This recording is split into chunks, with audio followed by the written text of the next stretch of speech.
Lobisomem Quinta Edição chegou, e com ele, o apocalipse do qual a gente já vem falando. É isso aí, o novo mundo das trevas está cheio desse clima de desesperança e revolta. As corporações desumanas, a crise ambiental, lado a lado, tanto a apatia quanto os excessos da humanidade cegam ela para o colapso do planeta.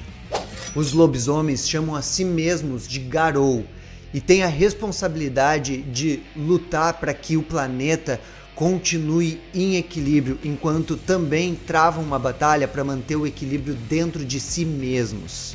A fúria inerente do lobo, o poder da fera, os lobisomens travam essa batalha interior porque sabem que somente com a violência eles nunca vão poder vencer, tanto no mundo físico quanto no mundo espiritual, onde também os lobisomens transitam. Mas como a gente chegou a isso? Qual é a lore de Lobisomem o Apocalipse, quinta edição?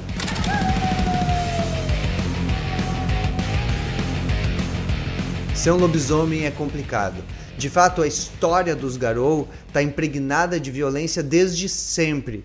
E isso tem a ver até mesmo com como essa lore é desenvolvida. Afinal, eles não têm um livro físico ou um banco de dados onde eles guardam essa história.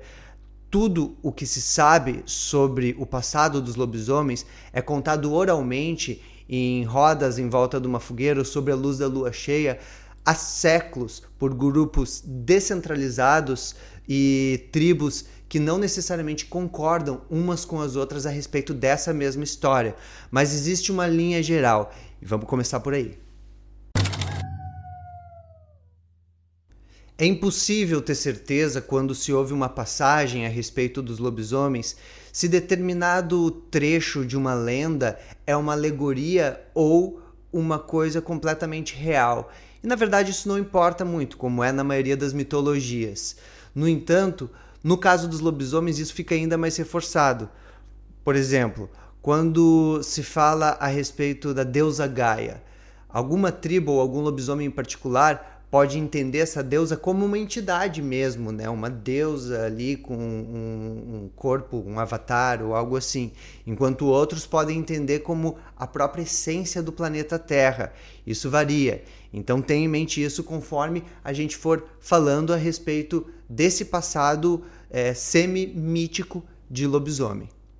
Segundo a lenda, muito tempo atrás, em uma era pré-histórica, seres humanos conviviam com criaturas que eram metade espírito, metade físicas. Essas linhagens de criaturas que podiam se transformar tanto em espírito quanto em carne eram conhecidos como filhos de Gaia. E dentre eles, os que mais se destacaram foram os Garou, os lobisomens, como grandes caçadores. Por isso, Gaia deu a incumbência a esses protegerem o equilíbrio entre as três forças que compunham a realidade, a Weaver, a Wild e a Wyrm, das quais a gente já falou naquele outro episódio. Só que a coisa foi ficando um pouco mais complicada. Conforme a humanidade ia crescendo e se juntando nos seus assentamentos, as cidades iam se tornando mais poderosas e os exércitos sendo criados, a tensão entre os lobisomens e os seres humanos começou a ficar insuportável. Os lobisomens, os Garou, tendo essa ideia de que eles tinham que cuidar de Gaia, cuidar da Terra, caçavam os seres humanos nas bordas das cidades ou então se infiltravam nessas cidades e caçavam lá dentro os seus inimigos. E esse período ficou conhecido como Imperdium. Os Garou, então, nessa época, caçavam mesmo indiscriminadamente, matavam, e isso subiu a cabeça dos lobisomens, fazendo com que eles perdessem a medida desse equilíbrio e causando uma revolta extrema nos seres humanos que viviam com aquele terror. Esse terror se refletiria até hoje em um efeito do jogo que se chama delírio, o fato de que um ser humano, ao olhar para um lobisomem, entra num estado de pavor tão grande que até racionaliza aquele acontecimento no futuro, pensando que não, que o que ele viu foi um cachorro grande, ou que ele foi atacado por um lobo, ou então que algum outro tipo de acidente aconteceu, e ele chega até mesmo a perder completamente a memória dependendo da situação. Bom, mas voltando aqui para nossa história. Chegou um ponto em que os lobisomens mais sábios perceberam que aquilo estava fora de controle, que aquilo jamais levaria ao equilíbrio. E, após diversas discussões e momentos dessa história nebulosa dos Garou, chegaram à conclusão, os lobisomens, de que deveriam se afastar um pouco da humanidade, tomar uma certa distância e cuidar desse rebanho de forma velada, sem que a humanidade de fato soubesse de sua existência. E assim foi que o Imperium chegou ao fim e entramos numa nova era posterior, com os lobisomens distanciados da humanidade, o que levou até os dias de hoje, onde os lobisomens são considerados pela maioria das pessoas como mera ficção. Enquanto isso, o ser humano começou a se espalhar pela Terra, ganhando poder e gerando um desequilíbrio ainda maior, tanto da Weaver quanto da Wyrm, por causa da destruição causada por ele. Ainda houve uma tentativa dos lobisomens de criar uma nação Garou. Ninguém sabe ao certo se essa nação Garou realmente existiu ou onde existiu, por quanto tempo, né? Alguns localizam ela entre o período da Renascença e a Revolução Industrial, mas nem os espíritos são capazes de dizer se ao certo ela existiu. O que é certo é que, na expansão europeia pelo mundo durante esse período da colonização, os lobisomens estiveram presentes sim, inclusive se envergonham muito de terem participado ou não terem conseguido impedir os massacres indígenas que aconteceram nas terras colonizadas. Isso é um aspecto muito interessante, porque mostra que os lobisomens tiveram diversas tentativas ao longo de sua história de corrigir as coisas e nenhuma delas deu certo. Mas todo Garou é uma criatura de dualidade. Ele tem um pé no espírito e um pé no mundo físico. Por um lado, imbuído dessa necessidade, dessa primitiva vocação para salvar a Terra. Por outro lado, cheio de uma fúria, de uma raiva que o manda destruir tudo. Ser lobisomem é lidar com essas mudanças constantes no seu temperamento, na sua capacidade de lidar com essas situações. Isso tem a ver com a fase da Lua também, uma característica conhecida como auspícios. Os auspícios dizem respeito a que Lua estava no céu quando o lobisomem teve a sua primeira transformação. Isso no jogo é muito interessante, porque nos ajuda a criar personagens mais focados ou que tem pelo menos uma predisposição a determinados tipos de atividades, o que num jogo de RPG é muito interessante. Outra coisa interessante é que culturalmente os lobisomens olham para os auspícios uns dos outros porque eles consideram que com os auspícios vem uma determinada responsabilidade para com Gaia e com a sociedade dos Garou. Por exemplo, um Galliard, que é um determinado tipo de auspício, é mais propenso a serem contadores de histórias. Então, uma alcateia que esteja buscando, por exemplo, saber sobre uma história obscura de uma determinada tribo, ou mesmo do mundo espiritual, ou ainda dos lobisomens, certamente iria procurar um Galliard para obter mais conhecimento a respeito daquilo. Não sei se eu vou conseguir falar direitinho o nome de cada um dos auspícios, mas lá vai. Os Hagabash são responsáveis por questionar a autoridade, às vezes até tirar sarro de uma autoridade, mais ou menos como um bobo da corte fazia como um rei. Isso é muito importante para que a sociedade tenha crítica dentro dela, ainda mais uma sociedade violenta como a sociedade dos lobisomens. O papel dos teurgos é de serem os místicos entre os lobisomens, conhecerem profundamente a umbra, os espíritos e os meandros dessa energia espiritual que faz tanto parte da vida dos Garou. Os Philodox são responsáveis por julgarem os lobisomens, entenderem as leis dos lobisomens, as histórias por trás da tradição dos Garou, para que eles possam assim sempre ter um bom árbitro, alguém que busque pela justiça e que compreenda como chegamos até aqui, como podemos talvez sair desse apocalipse que está instaurado. Os Galliardi, como eu já mencionei antes, são responsáveis por contar as histórias, guardar e conhecer a longa tradição oral dos Garou e com isso inspirar seus companheiros nessa batalha contra o Wyrm. E finalmente, os Ahrum são responsáveis por desmembrar os inimigos e jogar suas partes pelo campo de batalha. Sim, são os maiores guerreiros entre os Garou. Além dos auspícios, nós temos também as tribos, que em lobisomem significam grupos às quais um determinado personagem se une para buscar o favor de um espírito e ao mesmo tempo compartilhar uma certa cultura e um papel mais específico dentro da sociedade Garou nessa batalha em meio ao apocalipse. Eu vou entrar em mais detalhes sobre as tribos no próximo vídeo, então vamos adiante. Mas como que alguém vira um lobisomem? Bom, isso também não é consenso na sociedade Garou. Alguns acreditam que isso tem a ver com uma questão da família da pessoa, uma vez que muitos lobisomens nascem em famílias onde já houveram outros lobisomens. Mas essa regra, ela é quebrada vez ou outra, e pessoas que não têm ninguém conhecido, pelo menos na família que tenha sido lobisomem, se transformam em um Garou. Outras dúvidas pairam sobre essa transformação, como, por exemplo, lendas de pessoas que se transformaram devido a algum tipo de maldição, ou então através de processos mágicos. São diversas histórias que correm por aí, de forma que os lobisomens não têm uma certeza a respeito de como Gaia escolhe quem vão ser os Garou. O certo é que todo lobisomem, antes de se transformar pela primeira vez, ele já sente, né, uma coisa estranha, ele sente um incômodo, ele sente que os odores são mais intensos para ele, que os gostos estão se modificando, que a própria convivência dele com as outras pessoas passa a ser um pouco mais irracível, né? E isso vai se tornando cada vez mais grave conforme ele vai se aproximando do dia da sua primeira transformação.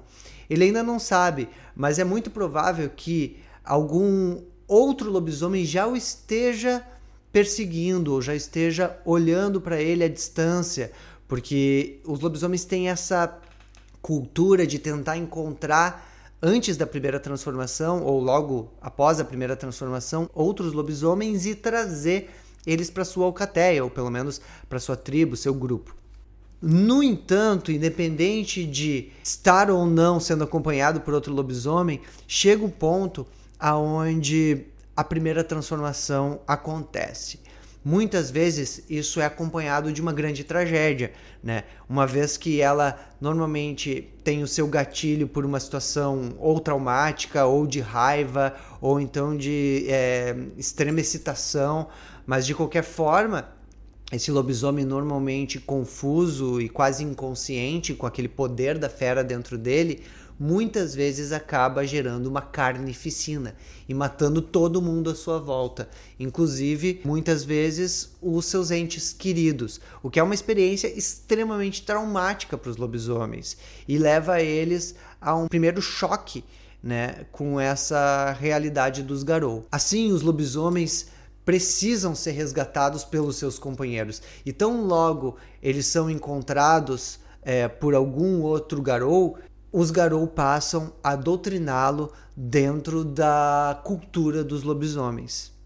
E por consequência, tanto dos traumas quanto do estilo de vida, a própria incapacidade de se encaixar no mundo normal, digamos assim, os lobisomens passam normalmente a conviver somente com a alcateia, se afastando da maioria dos seres humanos, parentes, amigos que eles tinham antes, vivendo mesmo uma vida marginal, dedicada a essa guerra em meio ao apocalipse. Isso é uma coisa muito interessante a respeito de lobisomem e o apocalipse, porque eles vivem uma realidade que é paralela àquela realidade conhecida pelos seres humanos, protegidos por essa coisa do delírio, né? Afinal, se eles começarem uma batalha em algum lugar, provavelmente os seres humanos lá em volta vão correr, vão fugir, não vão lembrar de nada, mas ao mesmo tempo confrontados por uma série de perigos que são gigantescos, né? Literalmente de outra dimensão. E, embora as lendas sejam muito passíveis de debate, as leis dos lobisomens não são. E aqui estão elas. A litania dos lobisomens, né, como eles chamam essas leis, elas são poucas e são simples. No entanto, elas geram uma tremenda responsabilidade para o lobisomem e em torno delas gira boa parte do jogo, seja a cobrança de outras alcateias para com a alcateia dos personagens jogadores, seja a cobrança interna deles, ou mesmo uma questão filosófica, cultural, de será que os lobisomens agindo em torno dessas leis estão fazendo a coisa certa ou não? Porque, afinal de contas, o apocalipse está aí, não é? E se eles tivessem feito a coisa certa, se as leis fossem assim tão infalíveis, será que o apocalipse teria acontecido como aconteceu? E fazem parte da litania. Combata a Wyrm onde quer que ela apareça e onde quer que ela ataque. Respeite o território dos outros. Aceite uma rendição honrada. Submeta-se àqueles com maior posição. Respeite aqueles que têm menor posição, pois todos são de Gaia. O primeiro espólio de uma matança deve ir àquele de maior posição. Não coma carne humana. O véu não deve ser levantado. O líder pode ser desafiado em qualquer momento em épocas de paz. O líder não deve ser desafiado em época de guerra. Não tome nenhuma ação que possa fazer com que o Caern seja violado. Viver sob esse código de honra é uma coisa muito importante para os Garou, portanto todos eles olham com atenção e buscam, se não cumprir essas leis, ao menos ocultar o fato de terem quebrado alguma delas. No entanto, isso não quer dizer que não existam lobisomens que não concordam com alguma dessas leis ou que não têm uma interpretação diferenciada delas. Isso também pode fazer parte do jogo e é uma coisa muito interessante se você quiser trazer uma espécie de contracultura dentro da sociedade dos lobisomens. Há espaço para isso. Mas como será que convivem esses diferentes grupos de lobisomens, né? Essas alcateias? Bom, primeiro tem esses núcleos, né? Como o núcleo provavelmente dos jogadores, que é uma alcateia, e que convivem com essas outras alcateias não de forma muito intensa. Bom, isso vai depender um pouco da sua história, não é? Mas normalmente respeitando a territorialidade de um ou outro grupo, normalmente ligado a um Caern. E o que é um Caern? É um ponto de poder, né? Um lugar onde os lobisomens se reúnem porque existe uma emanação maior de energia mística lá. Ou porque se encontraram, por exemplo, no caso dos septos, para defender um Caern comum. Digamos, um Caern de grande importância, ou de grande poder, ou mesmo de grande raridade, dependendo da situação, onde várias alcateias concordam em se ajudar para defender esse espaço. Esses são os septos. E ainda existem as discussões, né, encontros, onde os lobisomens em larga escala, várias tribos, várias alcateias se encontram também, seja para celebrar determinado rito anual de passagem, ou ainda uma reunião extraordinária convocada para que entrem todos em guerra contra um inimigo comum.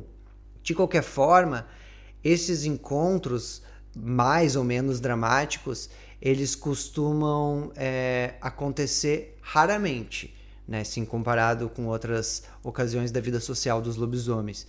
E a comunidade do lobisomem normalmente se restringe mais a sua própria alcateia e um ou outro lobisomem de alguma outra alcateia, ou talvez algum ou outro membro de sua própria tribo. É uma turminha bem antissocial. E para concluir, eu queria comentar uma das coisas que eu achei mais interessantes nessa sessão do livro de lobisomem, que é o Harano e Hallglosk. O Harano é quando um lobisomem em particular ele se torna tão depressivo, abatido pela situação em que Gaia se encontra e pelo ponto do apocalipse que os lobisomens estão vivendo nesse momento, que ele se torna completamente apático. Ele já não acha que vale a pena lutar essa guerra. Ele já não acha que ela pode ser vencida. E com isso se torna um fardo para os lobisomens. Ou porque ele começa a tomar atitudes que não têm nada a ver com o propósito coletivo dos Garou, ou porque ele se afasta tanto dos seus deveres que passa a se tornar um perigo. Isso é tido como uma espécie de doença espiritual. A outra característica é o Hallglosk, que também é muito interessante, pois é ao contrário. É quando o lobisomem ele está tão desesperado com a situação, né, dessa guerra do apocalipse, que ele acha que os fins justificam os meios. E quando a gente está falando de lobisomem, isso significa morte, violência, sanguinolência e coisas que tornam claramente um lobisomem não um protagonista, mas um vilão nessa história. Eu espero que você tenha gostado desse vídeo e que ele tenha ajudado a fazer com que você se aprofunde um pouco mais dentro desse jogo Lobisomem Apocalipse 5ª edição. Se você quer ver a gente fazer um jogo de lobisomem, deixa aí nos comentários. Se o link não tá aí, é porque ainda não tem. E se você gostou desse vídeo, por favor, curta, compartilhe, se inscreva no nosso canal. Eu sou Celso Zanini, muito obrigado por sua companhia e até a próxima aventura.